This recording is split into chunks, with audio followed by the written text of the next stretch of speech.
وہیں پر اس بات کا بھی حکم دیا کہ ان روزوں کی تکمیل پر اللہ تعالیٰ کا شکریہ بجا لائیں، اللہ تعالیٰ کا شکر بجا لائیں. وَلِتُكْمِلُوا الْعِدَّةَ وَلِتُكَبِّرُوا اللَّهَ عَلَى مَا هَدَاكُمْ وَلَعَلَّكُمْ تَشْكُرُونَ کہ تم ان روزوں کی مدت مکمل کرو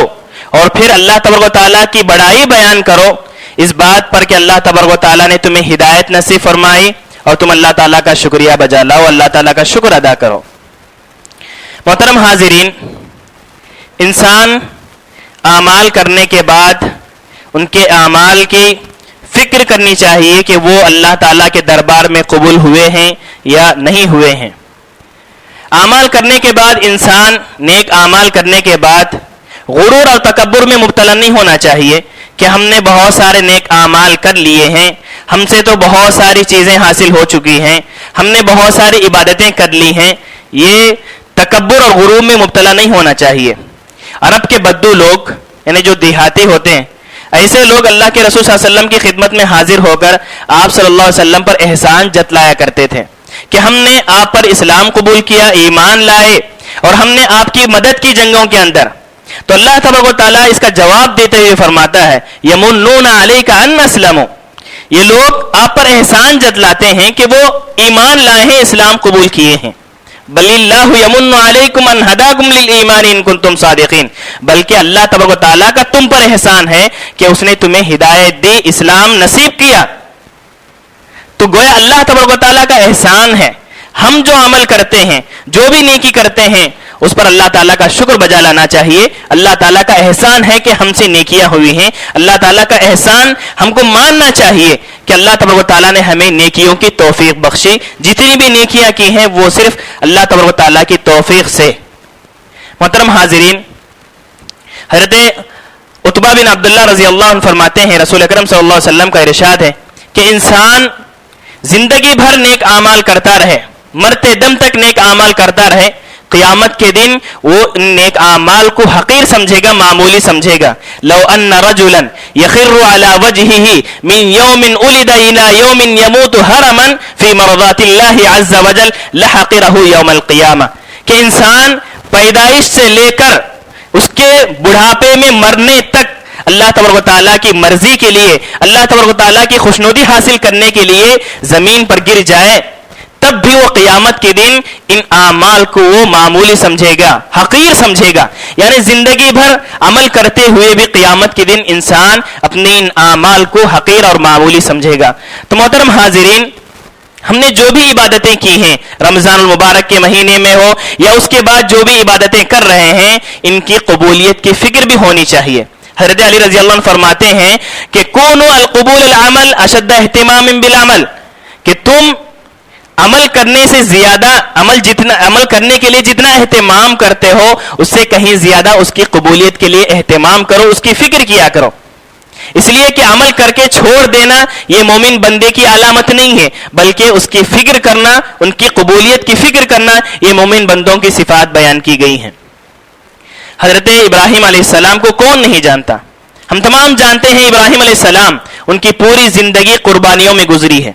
انہوں نے اللہ تبارک و تعالیٰ کی رضا کی خاطر ہر چیز کی قربانی دی، گھر بار کی، وطن کی قربانی دی، رشتہ دار اور والدین کی قربانی دی، بیوی بچوں کی قربانی دی، یہاں تک کہ اپنی جان کی قربانی دیتے ہوئے آگ میں کود پڑے، مگر اللہ تبارک و تعالیٰ نے آپ کو بچا لیا. ہر آزمائش میں ابراہیم علیہ السلام کھڑے اترے، ہر آزمائش میں مکمل اترے. ابراہیم علیہ السلام کی پوری زندگی آزمائشوں میں گزری ہے، پوری زندگی آزمائشوں میں گزری، اور اللہ تبارک و تعالیٰ نے جتنی آزمائشوں میں حضرت ابراہیم علیہ السلام کو مبتلا کیا، ان تمام آزمائشوں میں حضرت ابراہیم علیہ السلام کامیاب ہو گئے. وَإِذِ ابْتَلَىٰ إِبْرَاهِيمَ رَبُّهُ بِكَلِمَاتٍ فَأَتَمَّهُنَّ، کہ اللہ تبارک و تعالیٰ نے ابراہیم علیہ السلام کو بہت ساری آزمائشوں میں مبتلا کیا، تو ان تمام آزمائشوں میں ابراہیم علیہ السلام کامیاب ہو گئے.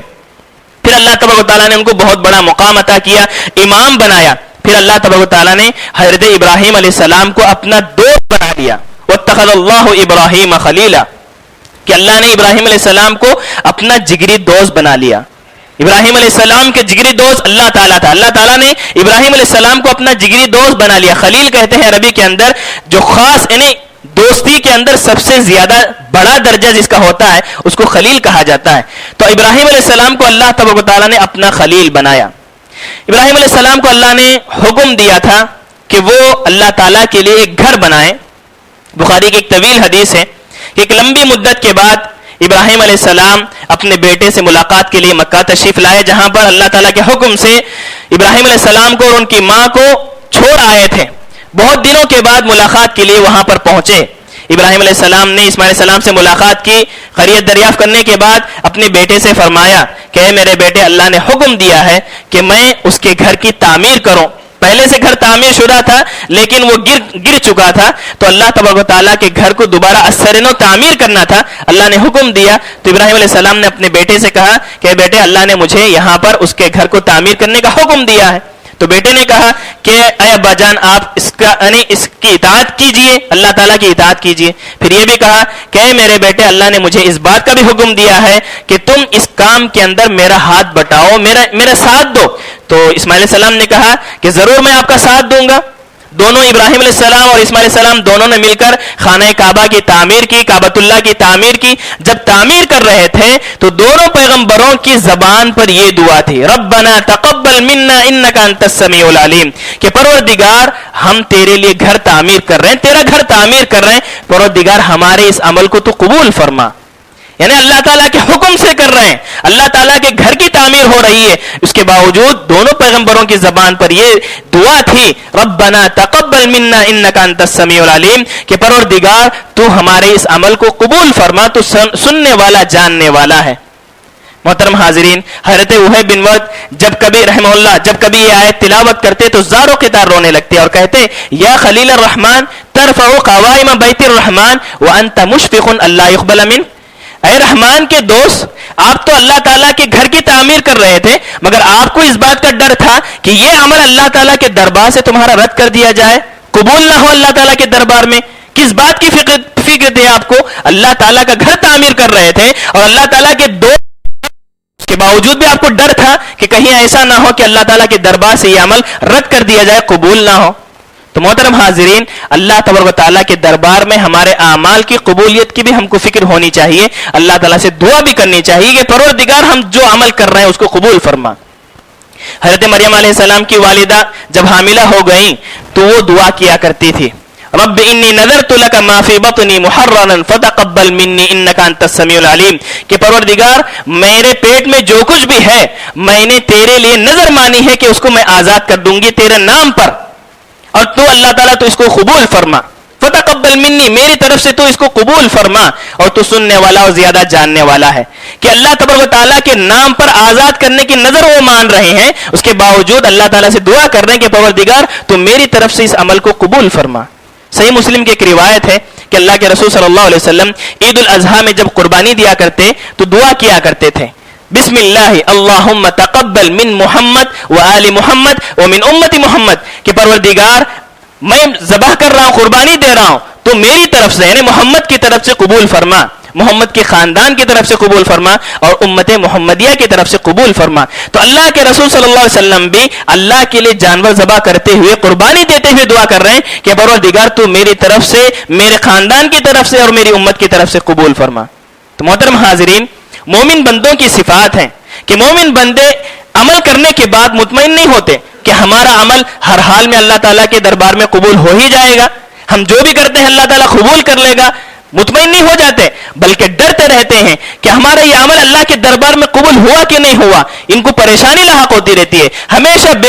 مطمئن نہیں رہتے، ہمیشہ پریشان رہتے ہیں کہ کہیں ان کے اعمال جو ہے اللہ تعالیٰ کے دربار سے رد کر دیے جائیں. سورہ مومنون میں مومن بندوں کی بہت ساری صفتیں بیان کی گئی ہیں. ان صفات کے اندر یہ صفت بھی بیان کی گئی تھی کہ اولئک یؤتون ما آتوا وقلوبهم وجلۃ انہم الی ربہم راجعون، کہ ایسے لوگ ہیں جن کو اللہ تبارک و تعالیٰ نے جو کچھ دیا ہے وہ عطا کرتے ہیں، دیتے ہیں، اس کے باوجود بھی ان کو ڈر ہوتا ہے کہ کہیں ایسا نہ ہو کہ اللہ تعالیٰ کے دربار سے یہ عمل ان کا رد کر دیا جائے. وہ ڈرتے رہتے ہیں کہ ہمیں اللہ تعالیٰ کے دربار میں پہنچنا ہے، کہیں ایسا نہ ہو کہ ہمارے اعمال قبول نہ ہو، اللہ تبارک و تعالیٰ کے دربار سے رد کر دیے جائیں. حضرت عائشہ رضی اللہ عنہا نے یہ سن کر آپ صلی اللہ علیہ وسلم سے دریافت کیا کہ اللہ کے رسول وہ کیسے لوگ ہیں؟ اہم الذین یشربون الخمر ویسرقون، کیا ایسے لوگ جو شراب پیتے ہیں، چوری کرتے ہیں، ایسے لوگ کہتے ہیں اللہ تعالیٰ کے دربار میں حاضر ہونے سے؟ تو اللہ کے رسول صلی اللہ علیہ وسلم نے فرمایا لا یا بنت الصدیق، کہ اے بنت صدیق، اے صدیق کی بیٹی نہیں، ایسے لوگ نہیں ہیں، ولکنہم الذین یصومون ویصلون ویتصدقون اولئک یسارعون فی الخیرات وهم يخافون الا يقبل منهم اولئک یسارعون فی الخیرات، اے نہیں ایسے صدیق کی بیٹی، یہ ایسے لوگ یعنی ایسے لوگ ڈرتے نہیں ہیں، کہ جو لوگ ایسے لوگ ہیں جو ڈرنے والے اللہ تعالیٰ کے دربار سے، کیسے لوگ ہیں جو روزہ رکھتے ہیں، نماز پڑھتے ہیں، صدقہ خیرات کرتے ہیں، اس کے باوجود بھی ڈرتے ہیں کہ ان کا عمل قبول نہیں کیا جائے گا، ممکن ہے کہ اللہ تعالیٰ کے دربار سے ان کا عمل رد کر دیا جائے، یہ ایسے لوگ ہیں یسارعون فی الخیرات، ہر کار خیر میں وہ آگے بڑھتے ہیں، تمام خیرات میں یعنی اچھائی کے اعمال میں، تمام اعمال میں وہ آگے بڑھتے رہتے ہیں، اس کے باوجود بھی ان کو ڈر رہتا ہے کہ کہیں ایسا نہ ہو کہ اللہ تعالیٰ کے دربار سے ان کا عمل رد کر دیا جائے۔ محترم حاضرین، اسلاف کرام کے تعلق سے حضرت عبدالعزیز بن رواد فرماتے ہیں رحمہ اللہ، فرماتے ہیں کہ اسلاف کرام کا معاملہ کیا تھا، اعمال کے سلسلے میں ان کا طریقہ کیا تھا، ان کی صفت کیا تھی۔ وہ اسلاف کرام کے تعلق سے لکھتے ہیں، کہتے ہیں کہ اسلاف کرام جو ہے اعمال کرتے تو اس کے بعد ان کی قبولیت کے لیے فکر کیا کرتے تھے، جم کے محنت کرتے، خوب عمل کرتے، اس کے بعد پھر ان کی قبولیت کے لیے فکر مند ہوتے تھے، فکر کیا کرتے تھے کہ ان کا عمل قبول ہوا کہ نہیں ہوا ہے۔ محترم حاضرین، صحابہ کرام کے تعلق سے بھی آتا ہے کہ صحابہ کرام رمضان المبارک کا مہینہ آنے سے 6 مہینے قبل ہے، 6 مہینے قبل ہی اللہ تعالیٰ سے دعا کیا کرتے تھے کہ پروردگار ہم جو ہے رمضان المبارک کا مہینہ ہم کو نصیب فرما۔ پھر جب یہ مہینہ گزر جاتا، جب مہینہ آ جاتا تو خوب جم کے محنت کرتے، اللہ تعالیٰ کی عبادت کرتے، ہر اعتبار سے جو بھی عبادت ممکن ہو سکی وہ عبادت کرتے۔ پھر جب مہینہ ختم ہو جاتا تو پھر اس کے بعد کے پورے مہینے جو ہے ان اعمال کی قبولیت کے لیے فکر مند ہوا کرتے تھے، اللہ تعالیٰ سے دعا کرتے تھے کہ پروردگار ہمارے اعمال قبول فرما، ہمارے ان اعمال کو قبول فرما۔ تو بہرحال ہمیں جو ہے اعمال کر کے مطمئن نہیں ہونا چاہیے کہ ہمارا عمل ہر حال میں اللہ تعالیٰ کے دربار میں قبول ہوگا، ایسا نہیں ہے، کہ ایسا بھی ہو سکتا ہے کہ ہمارے اعمال کچھ رد بھی کر دیے جائیں۔ حضرت عبداللہ بن عمر رضی اللہ عنہ فرماتے ہیں جب یہ آیت پڑھتے تھے وَبَدَا لَهُم مِّنَ اللَّهِ مَا لَمْ يَكُونُوا يَحْتَسِبُونَ، کہ قیامت کے دن اللہ تبارک و تعالیٰ کے سامنے ان کے اعمال کے سلسلے میں کچھ ایسی چیز ظاہر ہوگی کہ وہ جس کو دیکھ کر پریشان ہو جائیں گے، ان کا وہم گمان بھی نہیں ہوگا۔ یعنی ہم جو ہے دنیا کے اندر اچھا عمل کر کے آئے تھے، مگر وہاں جو ہے قیامت کی اس کا الٹا نظر آیا تو بہت پریشان ہو جائیں گے، ان کا گمان بھی نہیں ہوگا کہ ہمارے ساتھ ایسا حال ہوگا۔ تو حضرت عبداللہ بن عمر رضی اللہ عنہ جو ہے زار و خطار روتے اور کہتے کہ کاش اللہ تبارک و تعالیٰ کے دربار میں میری چھوٹی سی ایک نیکی بھی قبول فرما لی جائے، قبول کی جائے، یہ میرے لیے بہت زیادہ بہتر ہے۔ اور پھر یہ آیت تلاوت کیا کرتے تھے انما یتقبل اللہ من المتقین، کہ اللہ تبارک و تعالیٰ نیک بندوں سے، متقی بندوں سے اللہ تعالیٰ ان کے عمل قبول فرماتے ہیں۔ عبداللہ بن مسعود رضی اللہ عنہ فرمایا کرتے تھے کہ کاش ہمیں معلوم ہو جاتا کہ کس کی نیکیاں قبول کی گئی ہیں، کس کے اعمال قبول ہوئے ہیں تو ہم ان کی مبارکبادی دیں گے، اور کن کے اعمال قبول نہیں ہوئے ہیں ہم ان کو جو ہے تسلی دیں گے۔ ایسا اگر معلوم ہو جاتا تو اچھا ہوتا، مگر ہم کو نہیں معلوم ہے کہ کس کے اعمال قبول ہوں گے اللہ کے دربار میں، کن کے اعمال رد کر دیے جائیں گے اللہ تعالیٰ کے دربار سے، ہم کو نہیں معلوم ہوتا ہے۔ محترم حاضرین، صحیح مسلم کی ایک طویل حدیث ہے، مشہور حدیث ہے، آپ جانتے ہیں کہ ہمارے پورے اعمال اللہ تعالیٰ کے دربار میں قبول ہوں یہ ضروری نہیں ہے۔ صحیح مسلم کی حدیث ہے کہ قیامت کے دن سب سے پہلے 3 لوگوں کا حساب ہوگا، 3 لوگوں کا سب سے پہلا حساب ہوگا، اس میں ایک عالم دین بھی ہوگا، اور ایک جو ہے مالدار بھی ہوگا، اور ایک مجاہد بھی ہوگا۔ 3 بڑے بڑے لوگ، یعنی یہ نیکیاں بہت بڑی ہیں، یعنی علم دین حاصل کرنا، اس کو پھیلانا بہت بڑا کام ہے۔ مالدار جو اللہ تعالیٰ کے راستے میں جو ہے اپنا تمام مال خرچ کیا ہوگا، یہ بھی بہت بڑی نیکی ہے، اور جو مجاہد جو اللہ تعالیٰ کے راستے میں اپنی جان کو قربان کیا ہوگا، یہ بھی بہت بڑی نیکی ہے۔ ان تینوں کا حساب و کتاب سب سے پہلے قیامت کے دن ہوگا۔ اللہ تعالیٰ تینوں سے پوچھے گا کہ تم نے کیا کیا۔ عالم دین کہے گا کہ اللہ میں نے قرآن مجید کی تلاوت کی، تیرے پیغام کو دوسروں تک پہنچایا، اور اس کی جو ہے نشر و اشاعت میں ہر ممکن کوشش کی، بہت کچھ کہے گا۔ تو اللہ تعالیٰ کہے گا کہ نہیں، تو جھوٹ ہے، تو جھوٹا ہے، تو جھوٹ کہہ رہا ہے، اس لیے کہ دنیا کے اندر تو نے اس لیے علم حاصل کیا لوگ تیری واہ واہ کریں، لوگ تجھے بہت بڑا عالم سمجھیں، بہت بڑا قاری سمجھیں، یہ دنیا کے اندر تجھے حاصل ہو چکا، لوگوں نے تیری تعریف کی، آج قیامت کے دن تیرے لیے کوئی عمل نہیں ہے، اس کا کوئی جو ہے تجھے ثواب نہیں ملے گا۔ پھر اللہ تعالیٰ مالدار سے پوچھے گا کہ تو نے کیا کیا؟ تو مالدار کہے گا کہ اللہ تعالیٰ میں نے تیرے راستے میں تیری کوئی راہ ایسی نہیں تھی جس میں نے خرچ نہ کیا ہو، میرا پورا مال تیرے راستے میں جہاں بھی خیر کا راستہ ہوتا میں نے خرچ کیا۔ اللہ تعالیٰ سے کہے گا تو اللہ تعالیٰ کہے گا کہ تو جھوٹا ہے، تو نے تیرا اپنا مال اس لیے خرچ کیا لوگ تجھے بہت بڑا سخی کہیں، مالدار کہیں، بہت بڑا جو ہے سخی کہیں، لوگوں نے تیری تعریف کی، دنیا کے اندر تجھے اس کا ثواب مل گیا، آج قیامت کے دن تیرے لیے کوئی ثواب نہیں ہے۔ پھر اللہ تبارک و تعالیٰ مجاہد سے پوچھے گا جس نے اپنی جان کو اللہ کے راستے میں گنوا دیا ہوگا، اپنی جان کو جو ہے قتل ختم کیا ہوگا، ایسے بندے سے اللہ تعالیٰ پوچھے گا کہ تو نے کیا کیا؟ کہے گا کہ اللہ تعالیٰ میں نے تیرے راستے میں لڑ کر اپنی جان دے دی، میں شہید ہو گیا تیرے راستے میں۔ تو اللہ تعالیٰ کہے گا کہ نہیں، تو جھوٹا ہے، تو اس لیے شہید ہوا، تو اس لیے جنگ میں شامل ہوا، تو اس لیے مجاہد بنا تاکہ لوگ تجھے بہت بڑا مجاہد سمجھیں، بہت بڑا مجاہد سمجھے، لوگوں نے تیری تعریف کی، دنیا کے اندر اس کا ثواب تجھے مل گیا، آج کے دن تیرے لیے کوئی ثواب نہیں ہے۔ تو محترم حاضرین، اتنے بڑے بڑے اعمال تھے لیکن اللہ تعالیٰ کے دربار سے رد کر دیے گئے۔ قیامت کے دن یہی وَبَدَا لَهُم مِّنَ اللَّهِ مَا لَمْ يَكُونُوا يَحْتَسِبُونَ کہ یہ لوگ سمجھ رہے تھے کہ ان کے اعمال اللہ تعالیٰ کے دربار میں مقبول ہوئے ہیں، مگر کیا الٹا ظاہر ہوا کہ ان کے اعمال اللہ تعالیٰ کے دربار سے رد کر دیے گئے۔ ایسا بھی ممکن ہے کہ ہم جو نیک عمل کرتے ہیں ہر عمل ہمارا قبول نہیں ہو سکتا، اس لیے قبولیت کی دعا بھی کرنی چاہیے، قبولیت کے لیے فکر مند بھی ہونا چاہیے۔ اللہ تعالیٰ فرماتا ہے قُلْ هَلْ نُنَبِّئُكُم بِالْأَخْسَرِينَ أَعْمَالًا، اے پیغمبر آپ کہہ دیجئے کہ میں تمہیں اعمال کے اعتبار سے سب سے زیادہ جو لوگ نقصان میں ایسے لوگوں کے تعلق سے نہ بتاؤں۔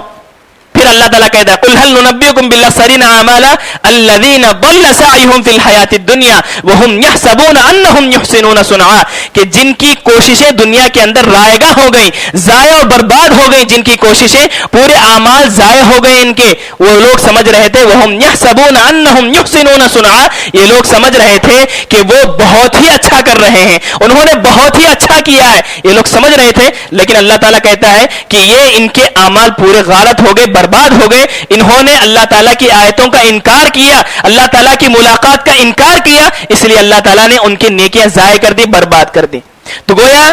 اعمال کے اعتبار سے ایسے لوگ نقصان میں ہیں جو عمل کر کے مطمئن ہو جاتے ہیں کہ ہمارے اعمال مقبول ہو گئے ہیں اور اس کے تعلق سے کوئی فکر نہیں ہوتی۔ تو محترم حضرات، اعمال کی قبولیت کی فکر بھی ہونی چاہیے، اور کیسے اعمال قبول ہوتے ہیں، کن لوگوں سے اللہ تعالیٰ عمل قبول کرتا ہے، اس کی بھی شرائط بیان کی گئی۔ پہلی شرط یہ بیان کی گئی کہ اللہ تبارک و تعالیٰ ایسے عمل کو قبول فرماتا ہے جو کہ اخلاص کے ساتھ کیا گیا ہو۔ اللہ تعالیٰ فرماتا ہے اولئک الذین نتقبل عنہم احسن ما عملوا کہ ہم ایسے لوگوں سے اعمال قبول کرتے ہیں جنہوں نے اچھا عمل کیا، اور مفسرین لکھتے ہیں کہ اچھے عمل سے مراد اخلاص کے ساتھ کیا گیا عمل ہے، کہ جو آدمی جو بندہ اخلاص کے ساتھ، کوئی ریاکاری نہیں، کوئی دکھاوا نہیں ہے، بلکہ صرف اللہ تعالیٰ کے لیے خالص ہو کر عبادت کرتا ہے، ایسے نیک لوگوں کے اللہ تبارک و تعالیٰ، ایسے مخلص لوگوں کے اللہ تبارک و تعالیٰ اعمال قبول فرماتا ہے۔ ایک اور شرط بیان کی گئی اعمال کی قبولیت کے سلسلے میں کہ وہ سنت کے مطابق ہو، اللہ کے رسول صلی اللہ علیہ وسلم کے بتائے ہوئے طریقے کے مطابق ہو تو ایسا عمل ہی قبول ہوگا۔ اگر اللہ کے رسول کے بتائے ہوئے طریقے کے مطابق نہ ہو تو کتنا بھی بڑا عمل ہو، کتنا بھی نیک عمل انسان سمجھ لے، وہ عمل بیکار ہو جائے گا، وہ اللہ کے دربار میں قبول نہیں ہوگا۔ کہ اللہ کے رسول کے بتائے ہوئے طریقے کے مطابق ہی اگر وہ عبادت کرے تو وہ عبادت قبول ہوگی، اللہ کے رسول کے طریقے سے ہٹ کر کتنا بھی نیک عمل کرے وہ اللہ کے دربار سے رد کر دیا جائے گا، اللہ تعالیٰ کے دربار میں قبول نہیں ہوگا۔ اللہ کے رسول نے فرمایا کہ ان الرجل لیصلی 60 سنۃ کہ ایک شخص 60 سال تک نماز پڑھتا رہا، 60 سال تک نماز پڑھتا رہا، لم تقبل له صلاۃ، کوئی نماز اس کی قبول نہیں ہوگی، کوئی نماز قبول نہیں ہوئی۔ اللہ کے رسول فرماتے ہیں کیوں؟ لعلہ یتم الرکوع ولا یتم السجود ویتم السجود ولا یتم الرکوع، کہ ممکن ہے وہ شخص رکوع اچھا کرتا تھا لیکن سجدہ اچھا نہیں کرتا تھا، یا ممکن ہے کہ سجدہ اچھا کرتا تھا، رکوع اچھا نہیں کرتا تھا۔ تو گویا اللہ کے رسول کے بتائے ہوئے طریقے کے مطابق وہ عمل نہیں کر رہا تھا، نماز نہیں پڑھ رہا تھا، اس لیے 60 سال کی پوری نمازیں اس کی ضائع ہو گئی، برباد ہو گئی۔ تو بتانا مقصود یہ ہے کہ سنت کے مطابق جو عمل کیا جائے ایسا عمل ہی اللہ تعالیٰ کے دربار میں قبول ہوگا، گرچہ کہ اگر سنت کے مطابق نہ ہو، کتنا بڑا عمل بھی ہو، اللہ کے دربار سے رد کر دیا جائے گا، اللہ تعالیٰ کے دربار میں وہ عمل قابل قبول نہیں ہوگا۔ پھر اللہ تبارک و تعالیٰ نے ایک اور شرط بیان کی کہ اللہ تبارک و تعالیٰ متقیوں سے اعمال قبول فرماتے ہیں، انما یتقبل اللہ من المتقین، کہ جو بندہ متقی ہوگا ایسے بندوں کے اعمال ہی اللہ تعالیٰ کے دربار میں قبول ہوں گے،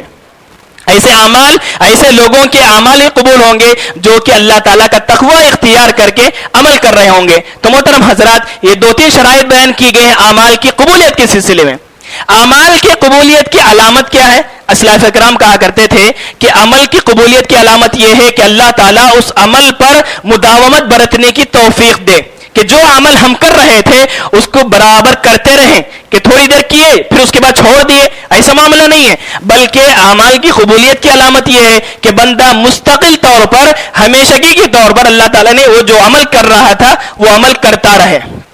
پھر اسلاف کرام کہا کرتے تھے کہ عمل کی قبولیت کی علامت یہ ہے کہ بندہ جو عمل کر رہا تھا وہ عمل مستقل کرتا رہے، اللہ تعالیٰ اس کی توفیق دے، پھر اس کے بعد بھی وہ عمل کرتا رہے، کبھی وہ نہ چھوڑے۔ اللہ کے رسول صلی اللہ علیہ وسلم نے حضرت عبداللہ بن عمر بن عاص رضی اللہ عنہ کو نصیحت کرتے ہوئے فرمایا تھا، اللہ کے رسول فرماتے ہیں، یا عبداللہ لا تکن مثل فلان کان یقوم اللیل فترک قیامہ، کہ اے عبداللہ تم فلاں کے جیسا مت ہو جاؤ، وہ قیام اللیل کا اہتمام کیا کرتا تھا پھر اس کے بعد چھوڑ دیا،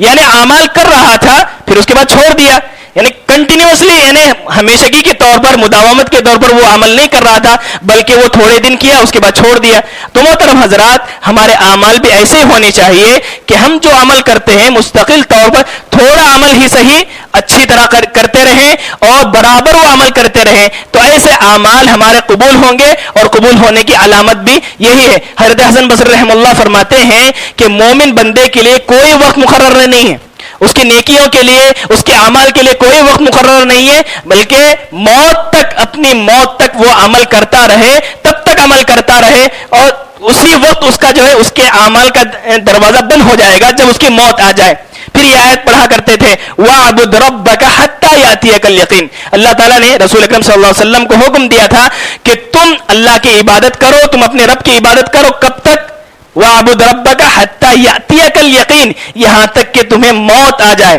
موت آنے تک تم اللہ تعالیٰ کی عبادت کرو، یعنی عمل کے لیے کوئی وقت مقرر نہیں ہے یہاں تک کہ موت آ جائے، انسان اپنی زندگی کے آخری مرحلے تک اللہ تعالیٰ کی عبادت کرتا رہے۔ تو محترم حضرات، ہمیں دعائیں بھی کرنی چاہیے کہ جب اللہ تعالیٰ ہم کو عمل کی توفیق دیا ہے تو پھر اللہ تعالیٰ اس عمل سے ہم کو نہ پھیرے۔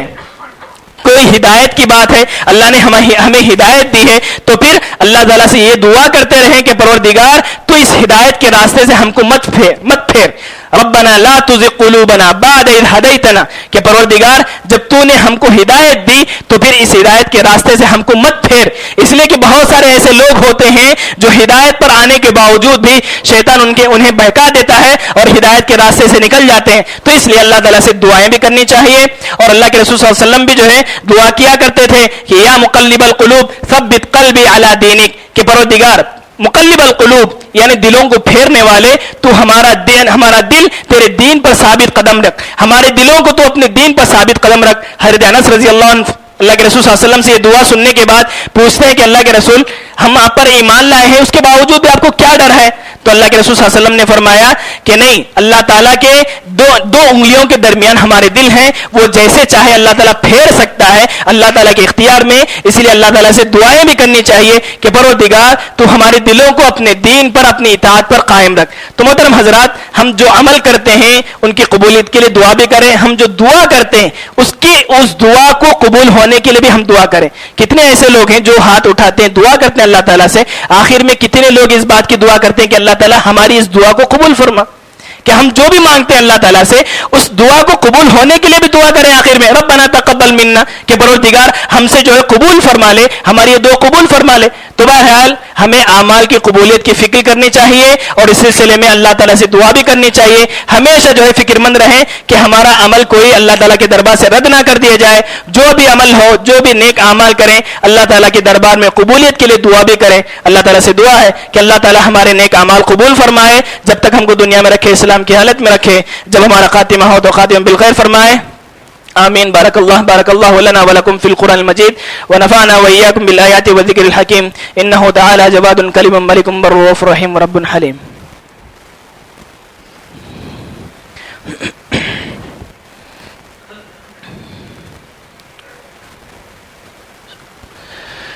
الحمد لله نحمده ونستعينه ونستغفره ونؤمن به ونتوكل عليه ونعوذ بالله من شرور أنفسنا ومن سيئات أعمالنا من يهده الله فلا مضل له ومن يضلله فلا هادي له وأشهد أن لا إله إلا الله وأشهد أن محمدا عبده ورسوله أرسله بالحق بشيرا ونذيرا. أما بعد فإن خير الحديث كتاب الله وخير الهدي هدي محمد صلى الله عليه وسلم وشر الأمور محدثاتها وكل محدثة بدعة وكل بدعة ضلالة وكل ضلالة في النار. أعوذ بالله من الشيطان الرجيم. إن الله وملائكته يصلون على النبي يا أيها الذين آمنوا صلوا عليه وسلموا تسليما. اللهم صل على محمد وعلى آل محمد كما صليت على إبراهيم وعلى آل إبراهيم إنك حميد مجيد. اللهم بارك على محمد وعلى آل محمد كما باركت على إبراهيم وعلى آل إبراهيم إنك حميد مجيد. اللهم انصر من نصر دين محمد صلى الله عليه وسلم واجعلنا منهم آمين واخذل من خذل دين محمد صلى الله عليه وسلم ولا تجعلنا منهم آمين. عباد الله رحمني ورحمكم الله إن الله يأمر بالعدل والإحسان وإيتاء ذي القربى